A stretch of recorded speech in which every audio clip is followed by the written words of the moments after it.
Hi everyone and welcome to a new episode of Days Podcast along with a new video. So I want to thank you guys so much. Thank you so much for liking, subscribing, viewing, watching, and listening. I truly appreciate it. I will definitely be making sure there's more free episodes and content that we can be able to look into as opposed to exclusive episodes on Patreon and Spotify. So today we are going to talk about MC Lyte's second studio album, Eyes on This. So let's get into it. So MC Lyte's Eyes on This is her second studio album that was released on October 3rd, 1989, via First Priority and Atlantic Records, and featured production from Audio 2 as well as Grand Puba, The King of Chill, Marley Marl, and PMD.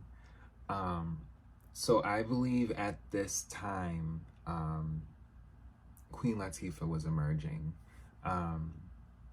And, you know, it wasn't necessarily a bad thing. To be honest with you, there was more of an outlook on multiple female artists, rap artists, too. As a whole. By this time, by 89, 90, like, female artists were starting to take over, in a sense of more music. The album became the first by a female solo rapper to appear on the Billboard 200, then called Billboard Top Pop Albums, on which it remained for 20 weeks, peaking at number 86 in 1989. That's legend. The first by a female solo rapper to appear on Billboard. That's legend. You're not gonna tell, no, that's legend. Because do you know how many female rappers now that just be getting on Billboard like it's nothing? I'm not counting nobody out. A lot of female rappers are on Billboard now. So you say to yourself, who was the first? Why were they all being able to do it? Okay, so again, I don't take away from any artist, and I feel as though for her to chart is a big deal. Being the first female solo rapper to break into the top 10 of that chart, which she topped. Well, yeah, it also peaked number 6 on the Billboard Top Black Albums. Okay? And she's the first to do that. As well as the highest position reached by Lyte.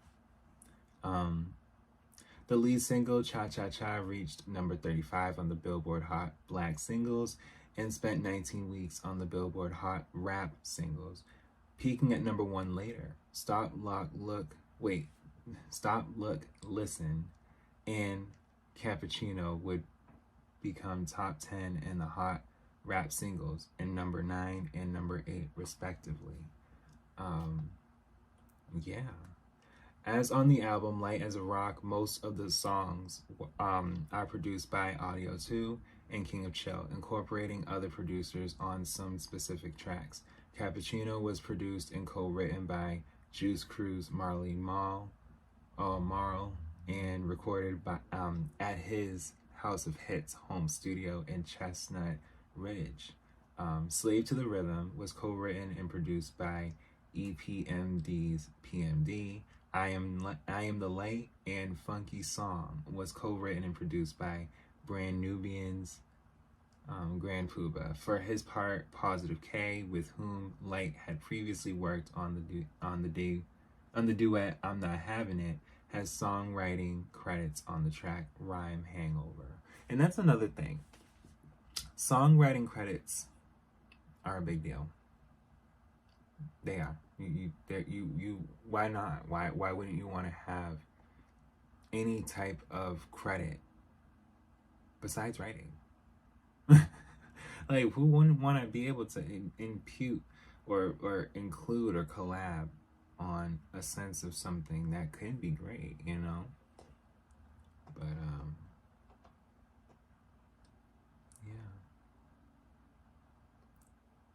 album didn't do too bad. Yeah. Back talk like a pro, sometimes like an original. The rhythmic obscenities on the spectacularly unsisterly shut the F up ho are mind boggling. Her tales of the drug wars are tough and pro women in the narrative tone of Cappuccino, part fable, part metaphor, part confessional reverie, part dumb it was only a dream is avant-garde. I don't know what that word means, but in other words, she was going off. Okay, like there was a way women you know, wouldn't be perceived sexy yet at this time. So she was coming hard, and it was seen. And for her to chart, it, yes. So let's look at the track list. So track 1 is Cha Cha Cha. Track 2 is Slave to the Rhythm.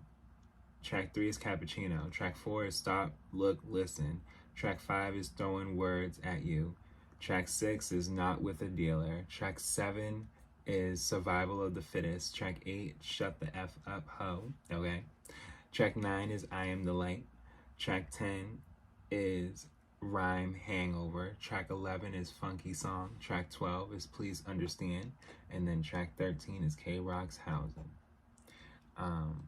And like with her debut, there are samples that she had digged into as well for most of the songs. And why not?